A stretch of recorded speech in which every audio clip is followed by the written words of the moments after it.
Is Jesus the cornerstone of your life? As a believer, you are part of the family of God, with Jesus as the cornerstone. This message reveals how and why you are to live in unity with other believers and with the grace of God in your heart. Learn how unity and grace in Christ bring peace with God and others. This series asks and answers life questions such as, who am I? How do I get past my past and embrace my future? How can I have peace? Learn how to live in Christ every day and in the hope you have in Christ, both now in the present and in the future. As a believer, God is with you, and your past is forgiven. God chose to love you and extend His grace to you in Christ. It is my hope that you are spiritually encouraged. No matter what you are facing, living in Christ, you can face anything, even death. God has a plan for your life. He loves you and you can trust Him.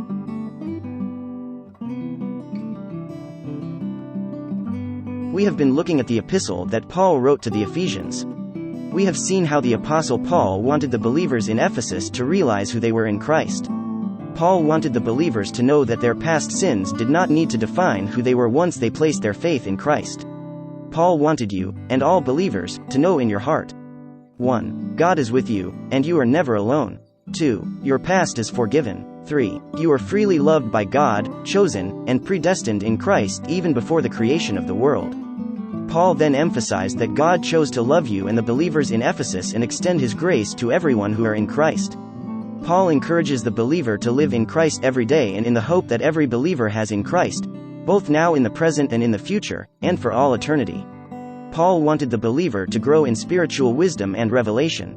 He prayed that the Holy Spirit would instruct the believers in the things of the Lord and for them to grow spiritually into the man and woman of God that God desired for them. Paul knew in his heart that God would receive all the glory as the person of God grew in the knowledge of Christ and lived it, for all to witness. We have already noted the difference between grace and mercy. Mercy is withholding a punishment that is deserved, whereas grace is extending favor that is undeserved. The grace that God extends is totally undeserved, and God's grace results in peace with God and the peace of God when the grace of God is received in faith. It is only by the grace of God that anyone will receive the peace of God and peace with God. Remember, Paul is a Jew and is speaking from personal experience. Paul desired everyone to know that if God extended His grace to Paul, the worst of sinners, God will certainly extend His grace to whosoever would believe.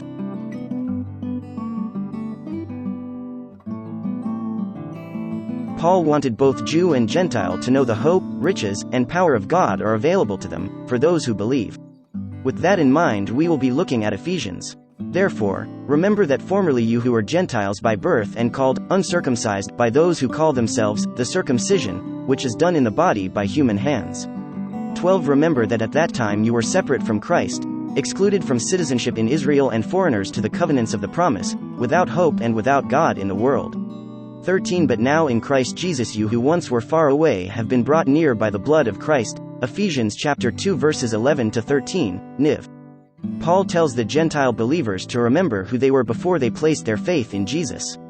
They were looked down upon by the Jew. They were called uncircumcised. They had no part of the promises or the covenant of God like the Jew. They were viewed as foreigners without hope, having no part or hope of God. They were totally excluded from any hope of heaven. I believe there are times we should remember that we too would be without the hope of God in heaven except for the mercy and grace of God. We too would be spiritually lost, burdened by sin and death, and living far from knowing Jesus as Lord and Savior. Anyone not born a Jew is considered a Gentile and is looked down upon by the Jewish-born individual. In Exodus, Moses tells the Israelites to remember the day they exited Egypt. Then Moses said to the people, "Commemorate this day, the day you came out of Egypt, out of the land of slavery, because the Lord brought you out of it with a mighty hand." Exodus chapter 13 verse 3. I do not believe we should ever forget the bondage of sin and death that God delivered us from. Each person has their own Egypt, their own set of bondages that they are delivered from when they place their faith in Jesus as Lord and Savior. Your Egypt and bondage might have been drugs, adultery, alcohol, sexual addiction, success and money, envy and pride, or a host of other spiritual, emotional, and physical bondages. Maybe you are still living in some type of bondage that you have not been able to get out of yet. Some people get delivered from bondage, but, because life can get difficult, they want to go back. Much like the Israelites who were delivered from the bondage of Egypt, but when things got tough in the desert, when they got hungry, they thought life was better back in Egypt, where at least they weren't hungry. They forgot about the suffering and pain that the Egyptians placed on them. Remember the place you once lived in when you were living far from God. You once experienced pain, suffering, bondage, and hopelessness. Remember when you were living spiritually dead in the trespasses of your sin. Remember the hopelessness of your situation before knowing Jesus as Lord and Savior. Like Moses and the Israelites, who were delivered out of the bondage of Egypt, they were to celebrate and commemorate the day God delivered them from Egypt. Every believer should remember and celebrate their deliverance from spiritual bondage. Remember and celebrate your deliverance from sin and death every day. When you partake of the Lord's Supper, remember it is Jesus' shed blood that paid the debt of your sin. Remember to give God all the glory for your deliverance. He is faithful to every one of His promises and worthy of all praise. Paul wanted the Gentiles to remember their past when they were living far from God and excluded from promises of God. He wanted the Gentiles to recall the hopelessness of not knowing God in their deliverance from sin and death by the grace of God. For He Himself is our peace, who has made the two groups one and has destroyed the barrier, the dividing wall of hostility, 15 by setting aside in His flesh the law with its commands and regulations. His purpose was to create in Himself one new humanity out of the two, thus making peace, 16 and in one body to reconcile both of them to God through the cross, by which He put to death their hostility. 17 He came and preached peace to you who were far away and peace to those who were near. 18 For through Him we both have access to the Father by one Spirit. Ephesians chapter 2 verses 14 to 18. The Jewish temple had a wall that divided an area known as the court of the Gentile from the other part of the temple area. The Gentile, the foreigner, the uncircumcised non-Jew could not go beyond that area. However, in Christ, the wall is removed. The two, Jew and Gentile, become one in the faith. Before Jesus, circumcision in the flesh was an outward sign of the Jew. Obeying the traditions and regulations of the law was important to the Jew and was thought to be what set the Jew apart from every other person. What the religious Jew did not realize is that they misunderstood the entire reason for the law. Not one person is able to obey the law. Each one is a sinner needing a savior. Jew and Gentile alike. The law was to illustrate to the Jew their need for a savior. Jesus fulfilled the commandment of the law. Jesus' sinless sacrifice and shed blood are God's gift of grace that is available to everyone who places their faith in Jesus. Faith in Jesus brings true peace to a person's heart, peace of God and a restored relationship with God. In the garden before Adam and Eve sinned, Adam and Eve walked with God in the cool of the day. They had a personal relationship with God. However, when Adam and Eve disobeyed God, when they took and ate from the tree of the knowledge of good and evil, they sinned. See Genesis chapter 2 verse 9.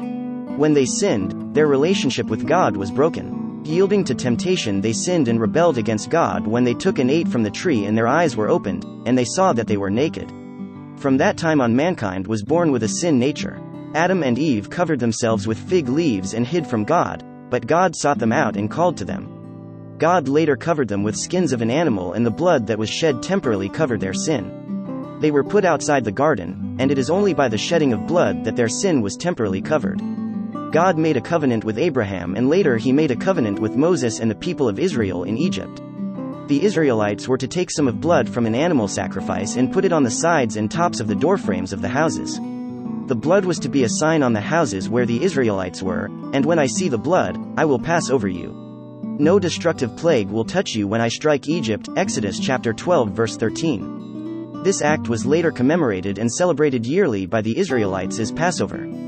Then Moses summoned all the elders of Israel and said to them, "Go at once and select the animals for your families and slaughter the Passover lamb. 22 Take a bunch of hyssop, dip it into the blood in the basin and put some of the blood on the top and on both sides of the doorframe. None of you shall go out of the door of your house until morning.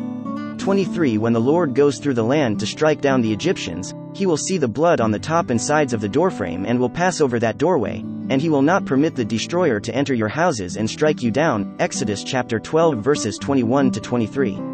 Sin is only covered temporarily by the blood of a spotless animal sacrifice. This was looking forward to the day when the Messiah, the Savior, Jesus, the Lamb of God who takes away the sins of the world, would be crucified and His blood shed. It is the blood of Christ that covers the sin of the believer. It is the blood of Christ that pays the debt to sin that the believer could never pay themselves. Paul reminds the believer that now in Christ Jesus you who once were far away have been brought near by the blood of Christ. Ephesians chapter 2 verse 13. Therefore, just as sin entered the world through one man, and death through sin, and in this way, death came to all people, because all sinned. Romans chapter 5 verse 12. But the gift is not like the trespass. For if the many died by the trespass of the one man, how much more did God's grace and the gift that came by the grace of the one man, Jesus Christ, overflow to the many? 16 Nor can the gift of God be compared with the result of one man's sin. The judgment followed one sin and brought condemnation, but the gift followed many trespasses and brought justification. 17 For if, by the trespass of the one man, death reigned through that one man, how much more will those who receive God's abundant provision of grace and of the gift of righteousness reign in life through the one man, Jesus Christ?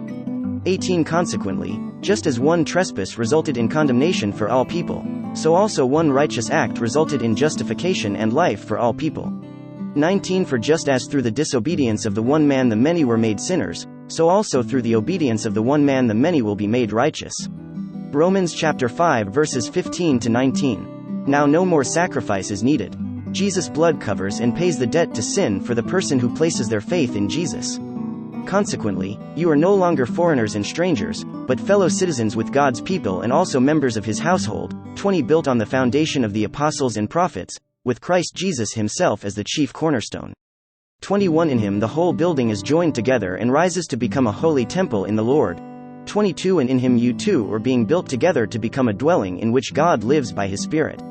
Ephesians chapter 2 verses 19 to 22. The Gentiles were no longer foreigners but rather part of the family of God, fellow citizens in Christ with Jesus as the cornerstone. Now every believer who places their faith in Christ becomes a holy temple set apart to God.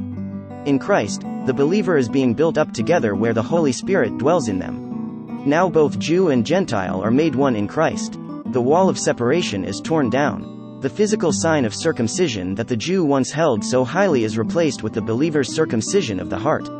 The believer, Jew and Gentile alike, is set apart unto God in their heart.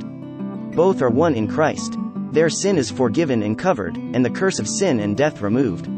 By the blood of Christ, the believer is now at peace with God. By the blood of Christ, the person who was once far from God is brought near. By the blood of Christ, the Jew and Gentile are made one, fellow citizens and members of the same household, and both have direct access to the Father. Jesus is to be the center of the church in the believer's life. I urge you to search your heart and ask yourself these questions. 1. Am I living as set apart unto God? 2. Is Jesus the cornerstone of my life? 3. Am I living as one in Christ, and do people see Jesus in my life? 4. Am I living in unity with other believers and with the grace of God in my heart? If you can answer yes to each of these, that is great, but remember not to turn back to the bondage he has delivered you from. In him you too are being built together to become a dwelling in which God lives by his Spirit. God, the Holy Spirit, is at work in you, and his grace and power are sufficient for whatever you face.